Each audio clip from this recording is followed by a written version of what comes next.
Happy morning, friends. Here's yours, Dr. Ajanta. Welcome to day 3 session. Today we are just going to see Python basic syntax. You must write your code in a format that the Python interpreter can understand in order for it to properly process and execute your instructions.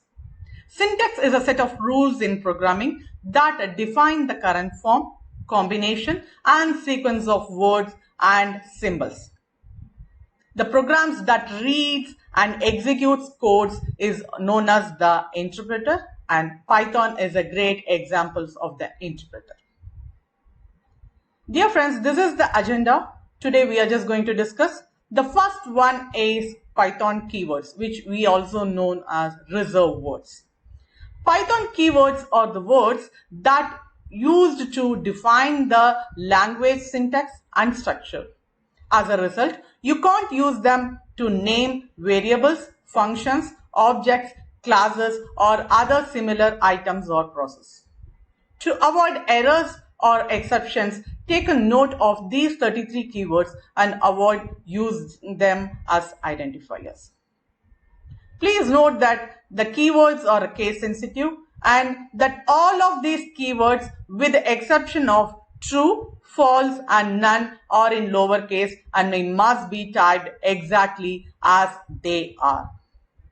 The second one is the identifier. A variable, class, function, string, list, dictionary, modules, or other object is given the name called identifier. It aids in the differentiation of one entity from another in Python. We are having a set of 5 identifier writing rules. The first one, rule 1, a combination of lowercase a to z or uppercase capital A to Z letters, digits 0 to 9 or an underscore can be used as an identifier. Here, the following are some of the examples with the combinations of uppercase, lowercase, and with underscores.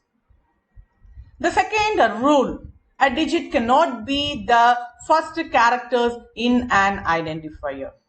And for your information, here the example where the digits start with where the very identifier start with a digit is invalid.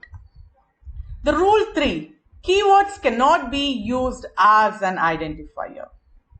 Rule 4, a special character such as asterisk symbol, that is exclamatory, at symbol, hash symbol, dollar symbol, a percentage, and other may not be used in the identifiers. And last but not least, the fifth rule, identifier can be of any length.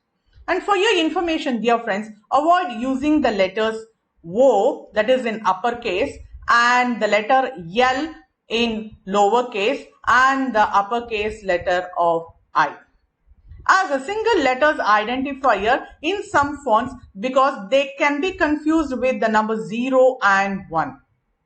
Although an identifier can contain several words, using a several underscore to separate each unit improves readability.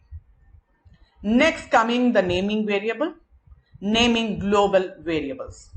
The name of a global variable should be written in lowercase letters. An underscore should be used to separate 2 or more words in a global variable name. Here is the naming conversion applied to each Python objects. The first one is naming instant variables. Multiple word instance variable should be separated by an underscore. Lowercase should be used for variable names. The name of an non-public instance variable begin with an underscore. A mangling required instance name being with 2 underscores. The next is naming modules and packages. See, modules names should all be in lowercase. Module names should preferably be one word names. Multiple words may be used if necessary for better readability, though it is discouraged. A single underscore should be used to separate them. Next is naming function. A function name should be composed entirely of lowercase letters. To improve readability, underscore should be used to separate multiple words in a function name. Next, naming arguments. In an instant method, the first argument should be self. And in the class method, the first argument should always be class. When you want to distinguish an argument's name from a reserved keyword, a single trailing underscore is preferable to an abbreviation or name corruption. Next, naming constants. To separate multiple words, names constants are written in all uppercases letters with underscore. Next is using quotation marks. String literals are denoted by quotation marks. You can use single quotes, double quotes, or triple quotes. But you must maintain consistency by beginning and ending the string with the same quotation marks. Here are the examples of using single quotes, double quotes, and triple quotes. The next one is statement. Statements are expressions that you write within a program which are in turn read and executed by the Python interpreter. Python supports statements such as if statement, for statement, while statement, break statement, and assign statement. And here it is extended as multiline statements, where statements that are too long to fit on a single line are often written across multiple lines. You can enclose a multiple line expression in braces, brackets, or parentheses to tell that it is a single statement. Here are the two examples. The first one, which we have used the parenthesis and for the multiple line statement. The next example, which it just shows, see the structures show demonstrate how to tell Python that a multiple line statement is expected. You can use a backslash at the end of each line to indicate explicit continuation. Next is indentation. See, white space or indentation are used to structure Python programs. As a result, you won't see the familiar curly braces around blocks codes. If you have using Java, C or C++ for a while, Python programs with white space appears more organized and readable. A block in Python begins at the same point on the right and ends on the first unindented line. It's as simple as indenting to the right to start a nested block. To indent a block of code, programmers use 4 white spaces rather than tabs. While Python do not require this level of indentation, consistency of indentation within block code is required if you want your program to run correctly. So to illustrate how indentation is implemented, look at the program segment here provided. Next is commands.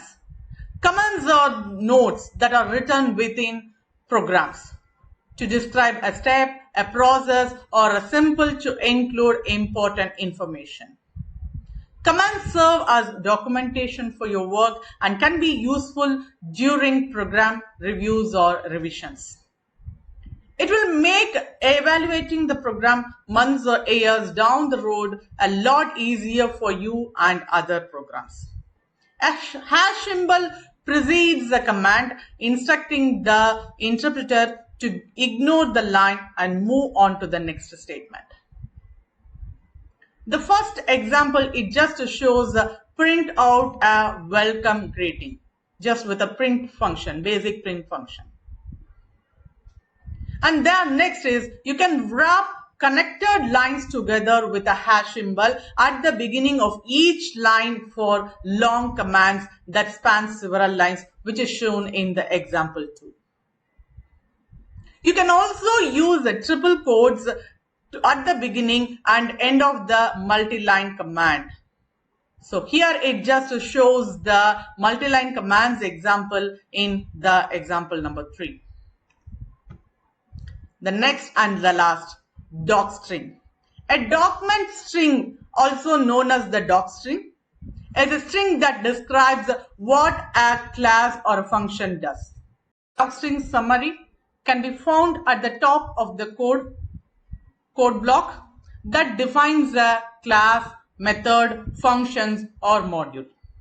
Docstring are phrases that typically begin with a capital letter and end with a period.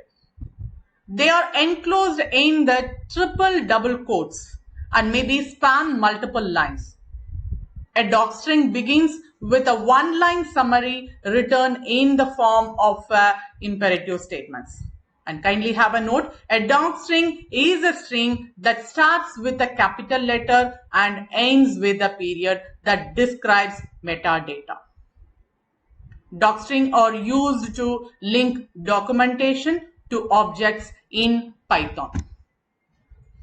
And dear friends, here we are just coming to the end of this third day session.